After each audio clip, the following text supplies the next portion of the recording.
Music and storytelling have intersected for thousands of years. In fact, singing has been the main mode of communicating narratives since before recorded history and writing. The world's oldest surviving poem of Gilgamesh and the Iliad and the Odyssey are all examples of stories that were passed down lyrically.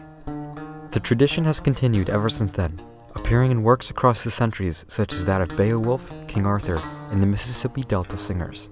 As novels came into popularity in the 18th and 19th centuries, literacy increased exponentially, and oral storytelling faded, remaining only for its novelty. Recent masters of the craft, such as Bob Dylan and Lennon and McCartney, have been culturally deified for their ability to tell stories through music. The rise of relativism in art for the past few decades has, to a degree, discredited art that recalls traditional storytelling and relies on honesty over irony. Today, I want to discuss an exception to that rule. Musician Josh Tillman's persona, Father John Misty, and the incredible music he releases under that name. I'm going to illuminate the ways he draws from various traditions, incorporating the old and the new in a way that has undoubtedly earned him the title of indie music's postmodern troubadour.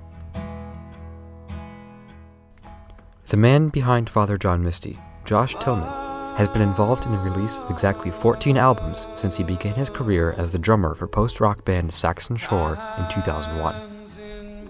It was not until after 8 solo albums of depression folk, 2 albums of derivative post-rock, and a universally acclaimed folk album with Fleet Foxes that he would find his own voice in combining kitschy sounds and formats from yesteryear with cutting-edge, postmodern lyrical content. Father John Misty's first album, Fear Fun, is largely a proof of concept, an experiment with a lighter version of the format Misty would later come to master. The songs are short and sweet, cynical, autobiographical takes on overplayed folk and country tropes. The lyrics play with familiar subjects, but they approach them from the angle of a tired millennial, something best seen in the album's first and last tracks, Fun Times in Babylon and Every Man Needs a Companion. The former is a cleverly worded resignation to the troubles of being famous. The latter includes the retelling of a biblical myth. It shines a light on the mundane apprehensions and motivations of far-off biblical characters.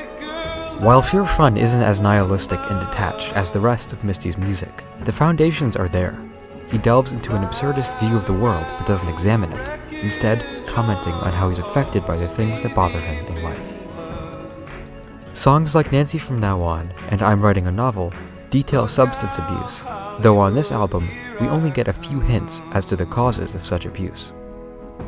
Fear Fun is generally reserved in the assertions it makes about the state of the world. Instead, Father John Misty used it as a vessel to establish his cynical, relativist persona. The second album, I Love You Honey Bear, came in 2015. Honey Bear is often considered Misty's strongest work, though each album has outspoken fans. It occupies a middle ground in his discography, literally and figuratively, containing explicitly stated observations about the state of humanity and autobiographical tales of cynicism, disillusionment from his peers, and his manic oscillation between nihilism and romanticism. Misty has described Honey Bear as a concept album about himself, in the same tradition as epics by Pink Floyd, The Who, or Rush. But he approaches it differently. Instead of loftily exploring God or beauty like his musical predecessors, he takes the decidedly postmodern route of detailing his own shortcomings, prejudices, and how he interacts with the prejudiced, disappointing world around him. For me, the high point of Honey Bear is the reconciliation of Misty's bipolar worldview at the end of the album, on I Went to the Store One Day. The song is a love letter to his wife Emma, in which he discusses their past, present, future, and in signature Misty style, his misanthropic tendencies. He asks her to save him from his vices, referring to them as his 7 daughters, recognizing the possible unhealthiness of the things he does to himself. Musically, Honey Bear draws from a few different sources. Misty has cited Neil Young, Nick Cave, and others as influences, while reviewers often compare his music to that of Randy Newman and Gene Clark. The rustic feel found in much of Misty's music is taken directly from these artists, but the mix of narcissism and misanthropy is all his own.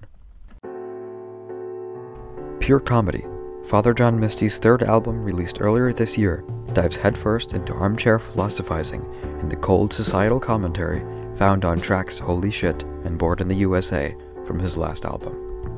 Pure Comedy is long, another concept album. It clocks in at over 70 minutes with 13 tracks, and in Father John Misty's own words, it showcases his progression from being numb from the neck down to normalcy over a period of time. He said in an interview with Indie 88 Toronto that he spent some time in a detached state while writing the album, and it shows. Pure Comedy aligns with Fear Fun inversely. One is a societal commentary, while the other is a manifesto of self. It's easy to give Tillman a hard time for this album. He has a rocky relationship with music journalism as a whole, claiming on more than one occasion that they read too much into what he says just for the sake of getting a good story. So of course, when he released his most self-indulgent album yet, it was pounced on and ripped apart. Headstuff.org writes, "Pure Comedy is the sound of an uber-ironic hipster, sitting in a corner criticizing anything less cynically self-aware than themselves, which of course encompasses absolutely everything."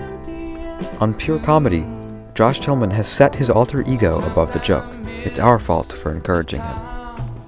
But I love it, and a lot of people do. It earned a spot on Paste's magazine end-of-year list as the third best album of 2017. Father John Misty ignored what people wanted to hear, and stayed true to himself, expressing his ideas completely and without reservation. He didn't sell out and pander to expectation. Instead, he made the perfect album for people who want to hear what he has to say.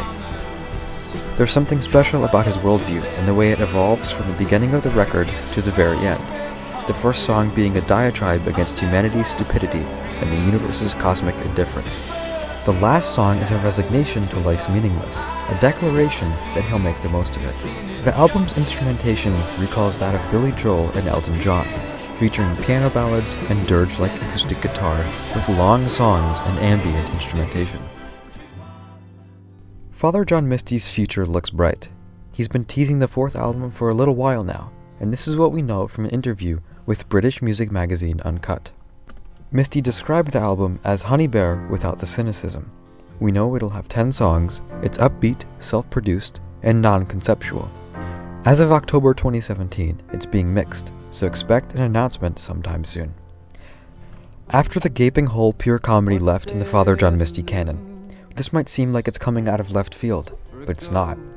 Tillman is making good on the last few lines of Pure Comedy's final track. There's nothing to fear, and he's done being afraid. I'm excited to see where the album will take us. Father John Misty has made an incredible mark on music in the 2010s. He reflects and defines how we look at art as a whole in the age of postmodernism. His music takes stylistically from the past, but ignores the artistic statements of yesteryear, replacing them with today's anti-meaning sentiments. He is retro on a purely superficial level. The statements in his music tell us that he is wholeheartedly contemporary. And even though his music seems to encourage narcissism, drug use, overthinking, and all manner of unpleasant behavior, I think it has actually encouraged me to rise above such things, pointing out exactly why one shouldn't fall into such habits. Father John Misty's music is a cathartic release for the millennial stuck between meaning and the absence of meaning. We listen to it and relate to his sentiments, our desire to throw our lives away chasing pleasure, sated by his clever, relatable lyrics. Then the album goes back on the shelf, and you get back to work trying to make the world a better place, and I think that's exactly what Tillman would want.